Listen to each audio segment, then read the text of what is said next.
Hi, I'm Bob Higginbotham. I'm the author and founder of the CRAFT Defensive Tactics System. CRAFT means Constitutional Restraint, Arrest, Force Tactics. The first word is constitutional, and that's there deliberately. I believe that we in law enforcement are the final defenders of the Constitution. That is because if we tread upon the Constitution, there's nobody left to defend it. We all know from our experience that at 3 o'clock in the morning, the only thing standing between a police officer and the Constitution is their own ethics, their personal values, and the Constitution itself. And it's important that we impart that to officers in training. I don't think we can separate value-based decision-making from defensive tactics.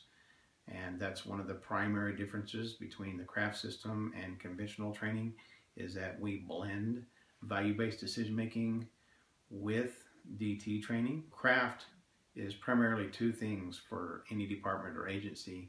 It's a difference in training methodology, and it's a first-line liability mitigation strategy. When I say it's a first-line liability mitigation strategy, I say that because your training officer should return to your agency knowing that they're the first step of imparting the organizational values in a tactical environment. All decision-making when it comes to use of force is an ethical and a value decision. We get those values obviously from court precedent, obviously like Graham versus Connor and Tennessee versus Garner and many others. It's our job as trainers to help officers internalize those values and to put those hand in hand with an officer's response to behavioral indicators. Often what we see is a classroom setting where here are the rules, if you will, here's our policies, here's a force continuum, or here's court precedent, and then we move from the classroom into the gymnasium, and never the two cross. That's not a good method of training, and the result of that is officers don't make decisions that are congruent with our organizational values, or they don't make constitutional decisions under stress. The CRAFT system recognizes that officers are going to revert back to their highest level of instinct. And when we've not taken that instinct that they have, their intuition, and integrated it with tactical principles and tactical precepts, then they're left with making a decision that's simply based off of an emotional response, a fear response, as opposed to a grounded and a deliberate and measured response to a threat. The CRAFT DT program is a proven and comprehensive curricula that is reverse engineered with zero compromise. When I say reverse engineered, what I mean is that the CRAFT system is based off of my over 25 years of training experience. I started in 1989 in law enforcement, and I've been teaching law enforcement and the private sector both since that time period. I have served in a supervisor capacity in a number of functions as a sergeant in patrol, as a sergeant in investigations. I'm a certified force analyst under the Force Science Research Organization, and I've analyzed and reviewed thousands of use of force incidents. I've been responsible for complex officer-involved shootings, and basically what I've done is I've taken all of that experience and the good and the bad, and I've reverse engineered this program to reflect what we want out of officers, which is, in my description, is a deliberate and measured response to behavioral indicators based off of organizational values. When I say zero compromise, what I mean is that the craft system blends well with quality firearms training. It also blends well with recognized building clearing and active shooter response tactics such as NTOA recognized tactics. That's National Tactical Officers Association.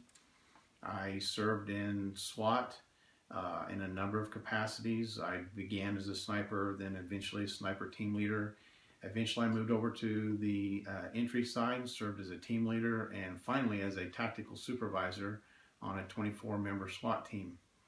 I have a considerable amount of experience training and preparing officers to respond in a tactical environment, and this system does not compromise the importance of those tactics.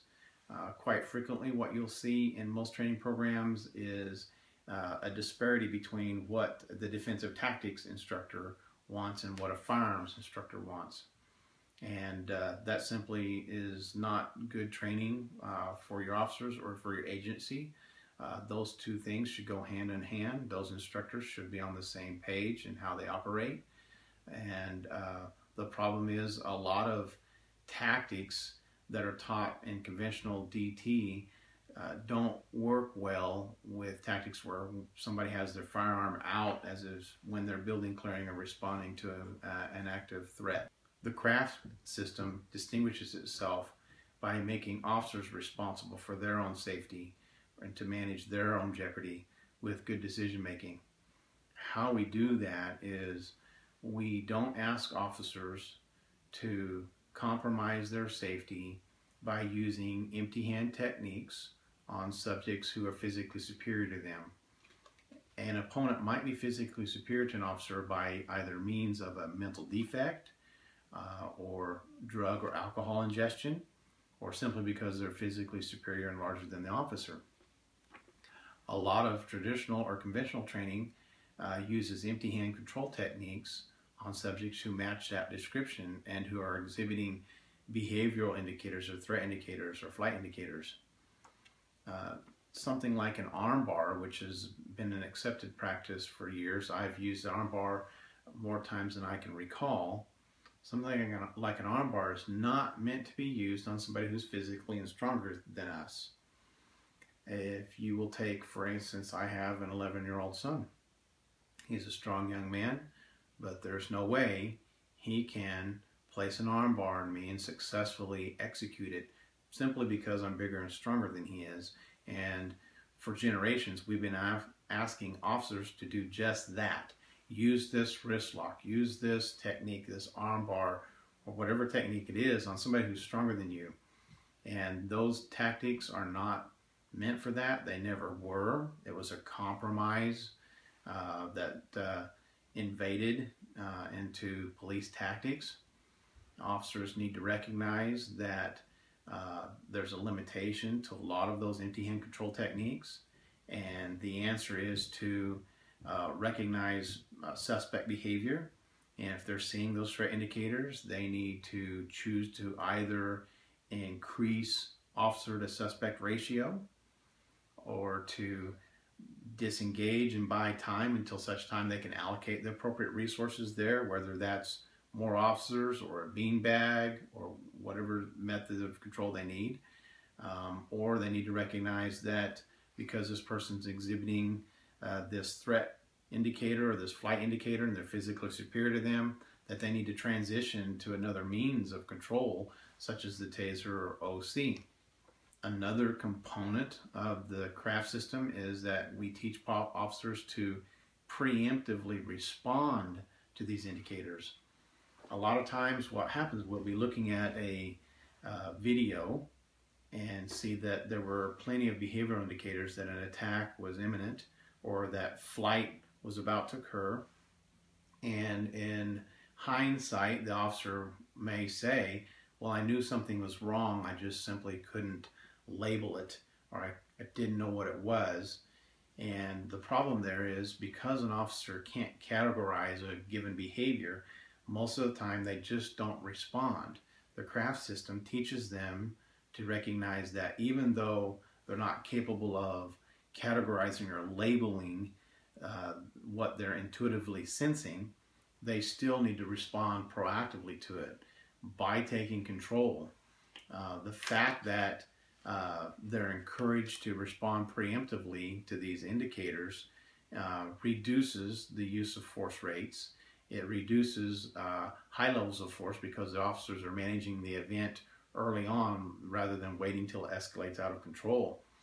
And that's a great distinction with the craft system, is the fact that we're teaching officers to preempt things like a foot pursuit or the onslaught of an attack directly on the officer.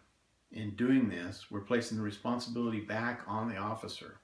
Another example of managing their own jeopardy would be an officer's response to a large-scale disturbance or even a small bar fight. A lot of times what we'll hear is a first officer responding to something like that and placing themselves in a situation or prematurely inserting themselves into a situation that they can't control, that's beyond their ability or beyond what resources they have immediately available to them. And then the next thing you hear is they're on the radio saying code 3 or I need immediate assistance, and now you have everybody else driving at high rates of speed to rescue this officer.